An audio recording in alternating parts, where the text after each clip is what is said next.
Welcome to this episode of Truth Seekers, where His Grace Bishop Emilianos of Miloa will answer questions sent in by the youth with a member of the youth. Hello Chris, welcome. Would you like to tell us a few things about yourself? Hi, I'm Chris. I'm 22 years old. I've been in and out of the church.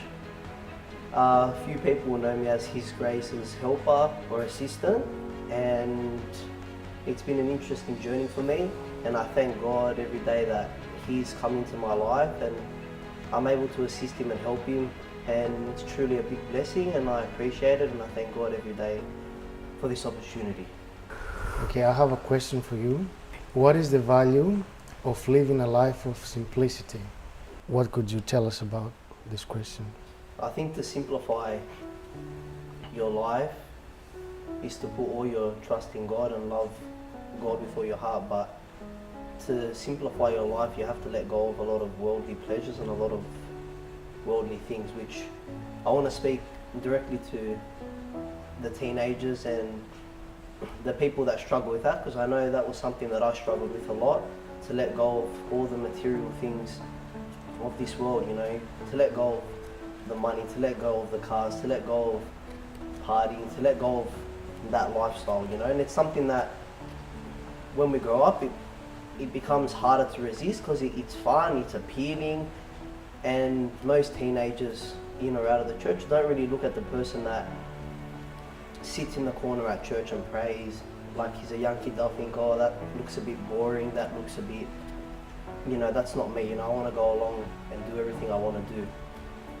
But being attached to all that stuff, all these worldly pleasures, it becomes a sickness that you can't really get out of, and some people might need to go through it, but it's good if you can avoid it. But most people nowadays will go through something like that, and it makes life a lot complicated, and there's no room in your mind for Christ. There's no room to think of, when I die, what's going to happen to me. All you're thinking of is, I'm going to go to these places, or I'm going to buy this car, or I'm going to enjoy this certain way of life because it makes me feel good and it makes me feel happy. But you'll get to a point where that won't make you feel happy, and then you'll need to try something else to make you feel happy. And it's just going to get into this vicious cycle where you find yourself so deep in a hole that you look up and there's no more light left. And at this stage, some people might need to get to it, and then Christ will reveal Himself to you, I believe. And it's important to hear that call. Something might happen, someone might pass away in your family, it might shock you, but when Christ reveals Himself and you feel it, just from my experience, it's a feeling inside where the love and the peace and the happiness, even though you're sad and you're going through a tough time, the joy is so great that you don't want to let it go. You know, a nice car can make you happy. All this wishing you had more, it can make you happy for that short period of time, and then it subsides, like it goes.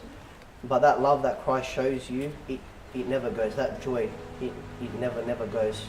And I think it's important to, if that happens to any of us, to remember that and to hold it when times get tough. And that feeling helps you to simplify your life, because you realize that when you have that joy and that love that Christ shows you, when you come out of that certain lifestyle, it's so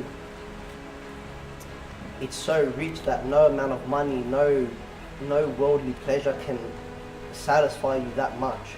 And you start to realize that when you simplify your life and you let go of all this stuff, you know, it doesn't matter how popular you are, or if you have a nice house, or if your house is small, or if you don't even have a house, it doesn't matter, because to Christ that stuff doesn't matter. He judges the same person whether he's rich or poor. He judges them exactly the same. So it's important to remember that when you simplify your life and put all your trust to God, and you just remember that love and you focus on that so much, everything that you need and everything that's beneficial for your soul, He'll give to you. Because He says it, you know, seek the kingdom of heaven first and everything else will be put onto you. Thank you, Chris. So you spoke about love and focus, and if we were to ask the question, how would you describe simplicity? What do you think simplicity is itself? How would you describe simplicity? To not have any worries and to put all your focus and love towards God, because He knows what's best for us and we don't. I totally agree. But I will ask another question. In the Gospel it says at some point about this lady who bought this very expensive fragrance. She went where Jesus was for dinner, and she poured all the fragrance on his feet, and she washed his feet with her hair. And then Jesus realized that they were judging her, and he said that you should not judge her because what she did was the right thing. Would you consider, according to what you said before about simplicity, her action being a simple action when she bought this very expensive fragrance? How would you associate her action with simplicity if this is something that God, who's very simple, said that it was the right thing to do? Because it was everything she had and it was the best of the best, and she didn't use it for anything else but Christ. I think she used it for the right thing, just for Christ. Like, I think if we have a talent, you know, if we don't use it the right way, the talent goes to waste. But if we use it towards Christ and towards His will, it's the right thing to do. That's exactly right. So my train of thoughts is very similar, and although she bought a very expensive thing, and someone could say that she wasted this expensive fragrance, she didn't, because her focus was very simple. Whatever she had, she spent it on Christ. Everything she had. So maybe she didn't have any more money to spend on anything else, but she bought this and she just dedicated it to Christ. When the people that were judging her, they were not simple, because if they were to do something similar, they would consider how much is too much to spend. That's not simplicity. That's getting influence from a number of different thoughts, when her thought was one: Christ and love, and that was it. So simplicity, sometimes it doesn't mean that we do the most simple thing that comes in our mind. We don't buy the cheapest thing because it's simple.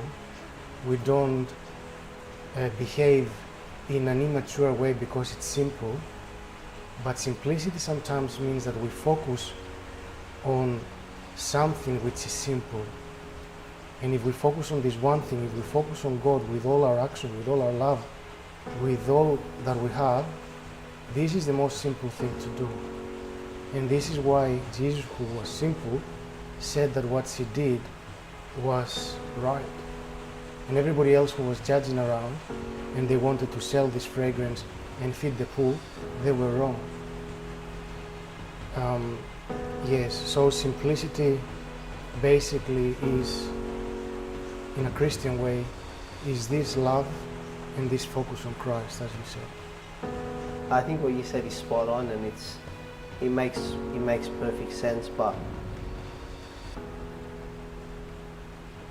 to some people that they're Orthodox but they don't live their life in the church, to tell them that to give everything you have, the best you have, and to give it to Christ and to give it out of so much love for Christ, I think it's a difficult thing to understand unless you've experienced Christ's love and you've experienced that the only thing that matters is Him, nothing else, because our end goal is to gain salvation and eternal life. But I think it's a hard thing to understand unless you've experienced that love from Christ and that joy to be able to give everything to Him, or else you're always holding a little bit back.